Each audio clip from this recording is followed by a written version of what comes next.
Hello everyone, this is Darsanovi here. This is a first of a series of videos where I will be reviewing the 5 Terminator films that are currently out and the Sarah Connor Chronicles.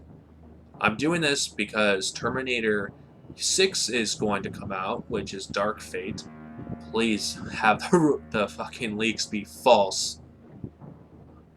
And I figured, why not do a retrospective on the entire Terminator series? Now, I will not be covering the comics or the novels that were written for this franchise. I'm only going to cover the movies because those will be for their own separate videos if I do decide to cover the Terminator, you know, expanded universe.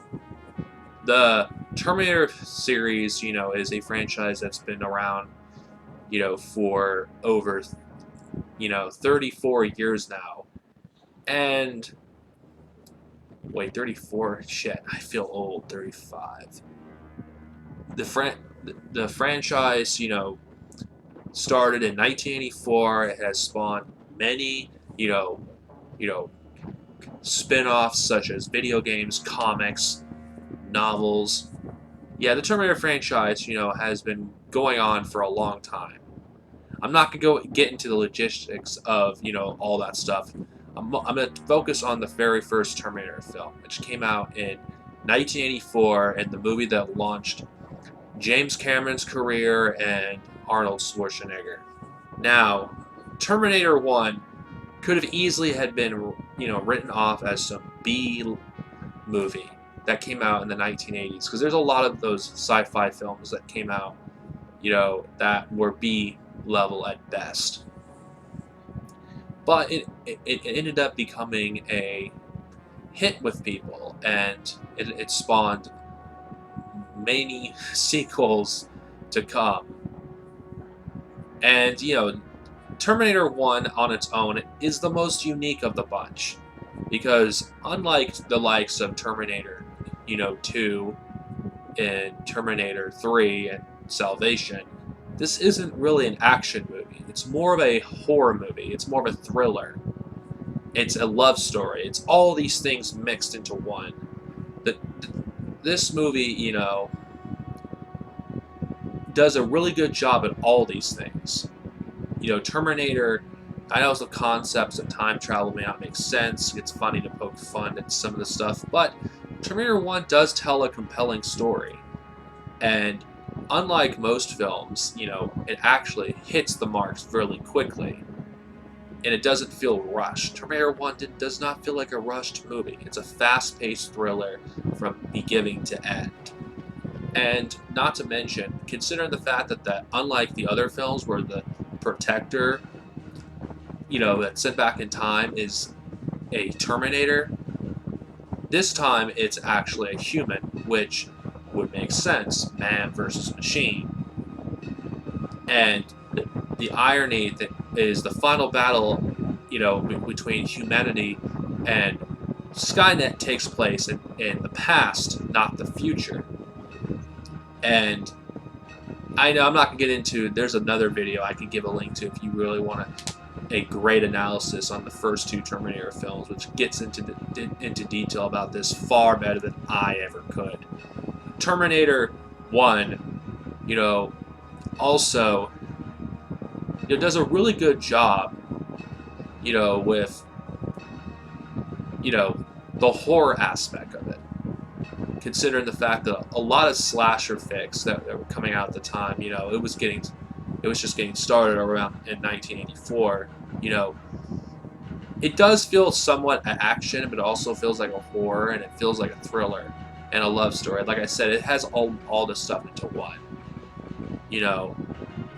I'm amazed that with a low budget, they managed to craft such a good movie with the first Terminator. Sure, there's some effects if you look at them, in some scenes that haven't aged well, but for the most part, the most important aspects of this movie that I think have aged well is the characters and the story. The characters feel real. These are human beings that, we're seeing on screen. Because, Kyle Reese, you're getting a soldier who has PTSD that's thrown into a world that's vastly different from where he came from. Even though we don't get much, we can actually, see the anxiety that Kyle Reese constantly feels when he's in our world. And in a way, how would someone from a war-torn future handle being in a more peaceful time? Even though some of the scenes that were deleted do showcase him not be able to really handle this well. But I'm going by stuff that's featured in the actual movie itself. I think the way Kyle Reese, acted throughout the entire movie would be realistic if someone was sent back in time.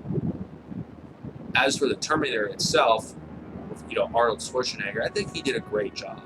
He had this constant threatening presence. Every scene he was in, there was always tension. And that theme they played, the music, every time the Terminator appeared, it sounded like a heartbeat.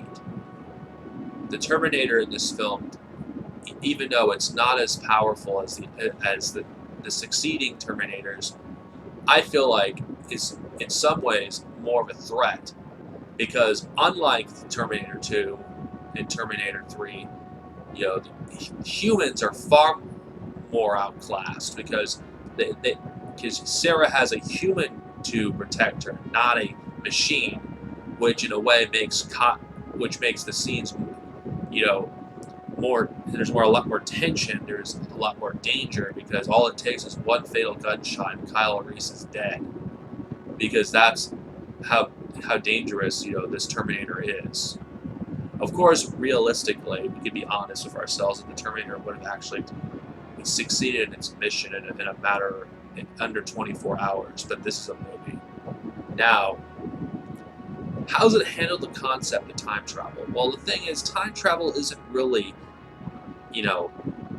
it's a driving force for the movie, which gets the Terminator and Kyle Reese from point A to point B, but it isn't the main focus of the movie. The main focus of the movie is survival. And one thing about this film I think the other films lack is this feels more like a thinker's movie at times, because some of these horrible scenes that you see, where you see a nuclear freaking wasteland, and the brief glimpses you see in Terminator 1 shows just how horrifying the future really is. This is not the kind of future we want. Even though I would love a future war movie, this is the tone I would go for. Terminator 1, I think has the best tone of all the Terminator films, because it's the darkest of all the films in the series. It doesn't have that stupid humor that the future films have, and not to mention, the film feels like an adult movie.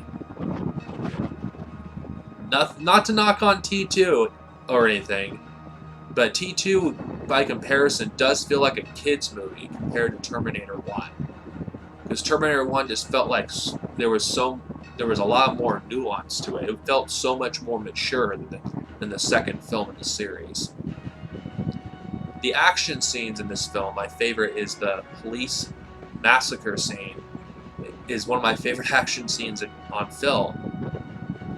And the thing I really like about the Terminator in this film is the Terminator is not overpowered, but the Terminator is intelligent. It feels like a constant threat that's looming. Now, the reason why I think this film is so good, at least in 2019, is at the time where James Cameron wasn't such a freaking hack like he is today.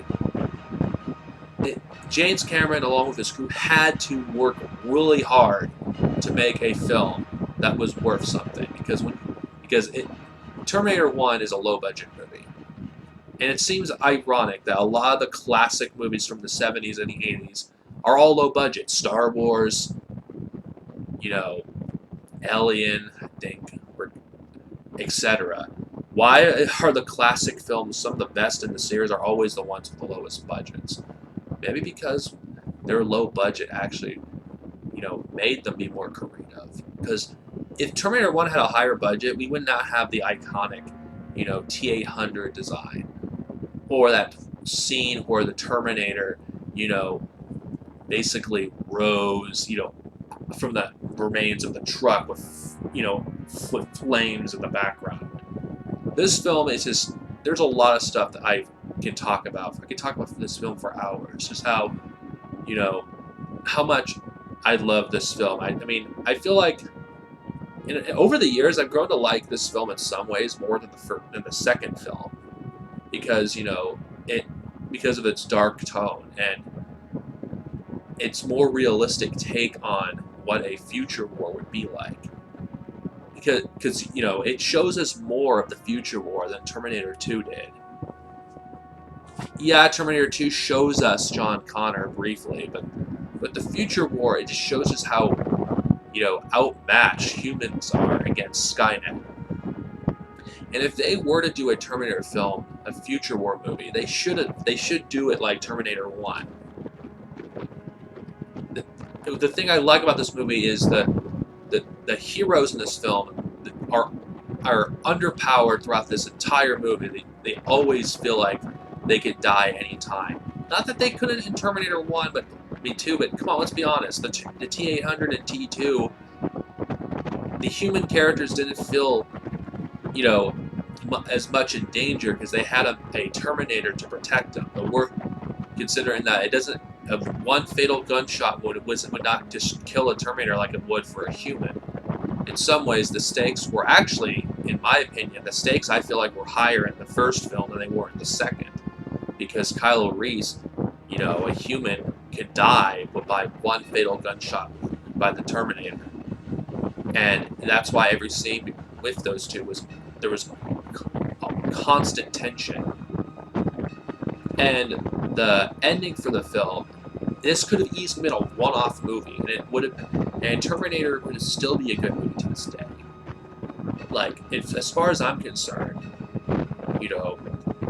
unlike the Star Wars trilogy, the originals, where Darth Vader was still out there at the end of A New Hope, Terminator had a beginning, middle, and an end. This could have been a one-off movie because, Skynet was defeated at the end of Terminator 1. They lost. Their final gambit failed. And Sarah Connor, gets pregnant with John. And we know how the war with humans and Skynet's going to end because of the ending for Terminator. So this film, in fact, could be the only story in the Terminator franchise because, this movie didn't really, it didn't leave as much of an opening for a sequel like Terminator 2 did. All the loose ends were pretty much tied up. But, of course, I look at this as more as the first half of the story of the Terminator franchise. And I'm referring to the first two films. The other films, as far as I'm concerned, after 2 are glorified fan fiction, and I'll get into those later. Terminator 1, I give it a classic rating. I think it's still worth watching, even in 2019. Its themes, I feel like, are still relevant, like the themes of, will humans destroy themselves, with their greed? Because that's essentially what created Skynet to begin with. Is there really hope for humanity? Are we destined to destroy ourselves? I mean, there's a lot of themes. I think, on the surface, Terminator, the first one, is just a sci-fi flick. But beneath it, there's so much more to it that I discover new things every time I watch Terminator 1. I think it's a really good movie. I recommend anyone to watch it. This is Star Synovia, over and out. See you guys next time, which is arguably considered one of the greatest movies of all time and one of the greatest sequels, Terminator 2: Judgment Day. Later, guys.